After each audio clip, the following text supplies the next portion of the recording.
I hate having to play this game with the GameCube controller, and the main reason for that is that I have to have my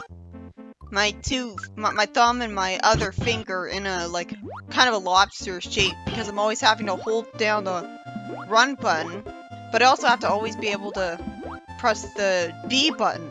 It'd be so much easier if I could just press the A button, and that could be the normal jump, and B would be the spin jump.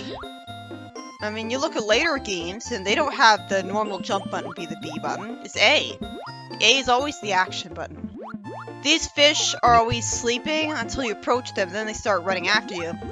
Or rather, swimming after you. But they're kind of ineffective because sometimes they don't bother to keep following you. At least there was a nice extra effort that they had. They didn't have the green fish just be Cheep Cheeps. The Cheep Cheeps in this game, they swim back and forth. They don't always swim ahead. This is the level that introduces the blue Yoshi, but you won't see what's unique about him in the level itself, which feels kind of misaimed. Like, why introduce him in that level in particular? Just because it's a level with water in it, which matches his color? I mean, it's not like he has special abilities under the water, like he can swim super well. It's a pretty boring level, unless you go out of your way to eat every single fish. Like, that's something I like to do in water levels. I wish this wasn't as hard as it was. There's so many paratroopers there. When you're bouncing on spring, you have to be very careful about timing it. And you'd think that it would be easy with a blue Yoshi, and normally it would, but I just didn't take care to fire all the paratroopers at once. Which you can do pretty easily with the red shell. Like, that was embarrassing. But, yeah, the blue Yoshi can fly regardless of what shell's in his mouth. But he also, like, if he has a red shell in his mouth, he'll still shoot 3 fireballs, for example. It's obviously a pretty broken and overpowered blue Yoshi. You know, maybe that's why this game is considered rushed by Miyamoto. Not just because it was finished, not just because it was rushed towards the end of its completion, but also because it's like, it's totally, sometimes things are just completely overly broken and overpowered. Like, the game's difficulty scaling is too easy, and if the game wasn't rushed, then maybe they would have had the time to realize that the cape is broken, and the blue Yoshi is obnoxiously broken. And you know, maybe we shouldn't have the game throw so many lives at you in one playthrough that you might as well have ditched the life system entirely, and that would have been more honest. Like, bonus games kind of feel patronizing when you're an adult and you realize just how useless all those lives are when the game is so easy. I love that there's an ice area with water in it, like, underneath this cave. At least add some variety to it. Like, it's always been funny to me that the charging chucks can just go above the... They can fit in such tiny spaces to go above those yellow blocks. There's not much that's remarkable about this level other than those yellow block areas, though. It's like a typical water... it's not a water level entirely, because it's not just water. That's good.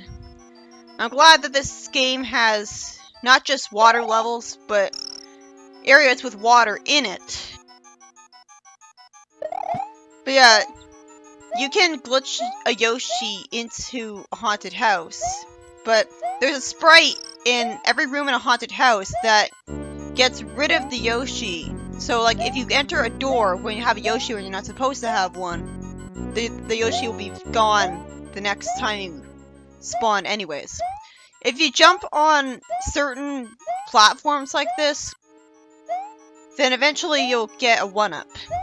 The game just hands you a 1-up after you jump on an unintuitive bunch of platforms.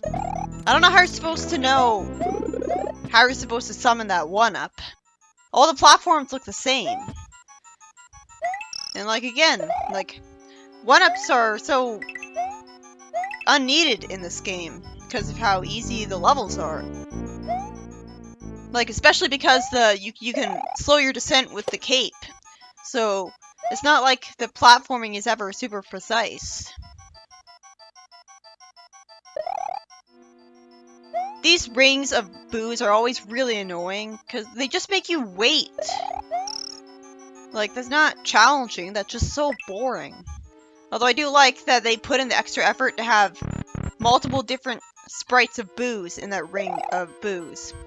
Like some of them are making a funny face, for example. And I like this. Like, this is always, this is a memorable set piece of this level. And of Super Mario World in general.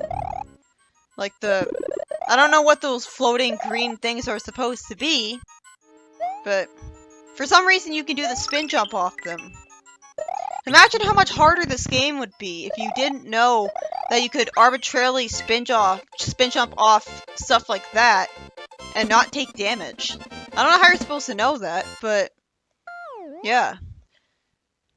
And I spin jumped there because I really wanted to be able to just press the A button instead of the B button to jump, because that feels so much more comfortable when I'm holding a GameCube controller. And it's there, and it's when I was trying to hit the goalpost tape that I discovered how obvious it was that the drawback to the spin jump is that your jump height kind of sucks. That's why you can't just use it to jump, which really is a shame. It makes sense that they would want to discourage you from using it because it's actually so broken otherwise. Like, you can spin jump harmlessly off those enemies there. I don't know why, but you can. And like, you can spin jump harmlessly off a lot of enemies in this game, like the thwimps and thwomps. I don't know why. Like, it makes a lot of enemies less threatening. When you can just do that for no logical reason. I mean, logically, why is the spin jump any different from the other jump? Like, apparently it creates shock waves, but like it doesn't actually. Well, it's not like it has the effect of the yellow Yoshi when it has a shell in its mouth when you do a spin jump on the ground. So why is it able to break blocks when the normal jump can't? Like in later games, I think the ground pound would make more sense to break blocks than the spin jump.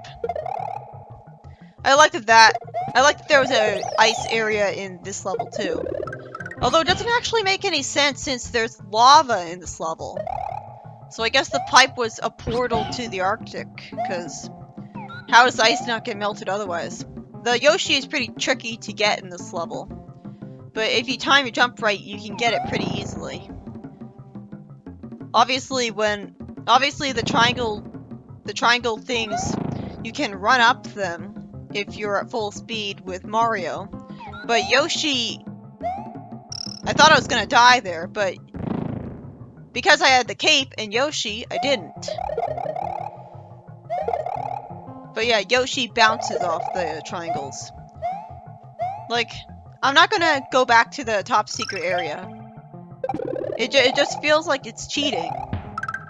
Like, the game is already easy as it is, so it feels redundant. Like, the top secret area is an easy way to farm for any item in the game that you want. It's so, you don't need it though. You would have needed it in Mario 3, which is a lot harder than this game. Another thing that makes this game easy is that you can backtrack to any world that you want from any world in the game. And that sounds basic and normal for the new Mario games, and to me, who considers this to be like the Mario game. But Mario 3 and every Mario game before that didn't let you backtrack to any world. Though Mario 3 does let you backtrack to a few worlds if you use the warp flute and choose the wrong world. But this game lets you backtrack to basically any level that you want from any level you want. So it's really easy to get power up that you want. But they have to let you do that because otherwise how are you supposed to get the secret exits if you can't backtrack and redo any level you want to? In Mario 3, you couldn't redo any level unless it was a GBA version, which finally fixed that problem. These bone coasters, I can't think of any other name for them. They're so boring. But thankfully you have these things to make it more interesting. Like, I thought I was gonna die there, because I had to... Like, I was right up against one of them, and I thought maybe I'd have to jump with momentum, but I just barely made it. Like, it increases the excitement that you have to duck to avoid those things when you're in lava. But for the most part, they're pretty boring because they move so slowly. This is a pretty annoying level because of all the bullet bills that are flying around everywhere. Though it is interesting that not all of them are going left and right. Some of them are going up and down. So that's creative. Well, kind of creative. Doesn't take that much effort to think of, gee, maybe I can make the cannons, the bullet bills move in a different direction. This level can't... This level, you would think that it's unwinnable without, power up at first. But thankfully, they had the common sense to put Magic Koopas in this level. So while they are annoying for the most part, if you're small Mario, they're necessary to beat the level because their magic spells break the yellow blocks. So thankfully, they thought ahead.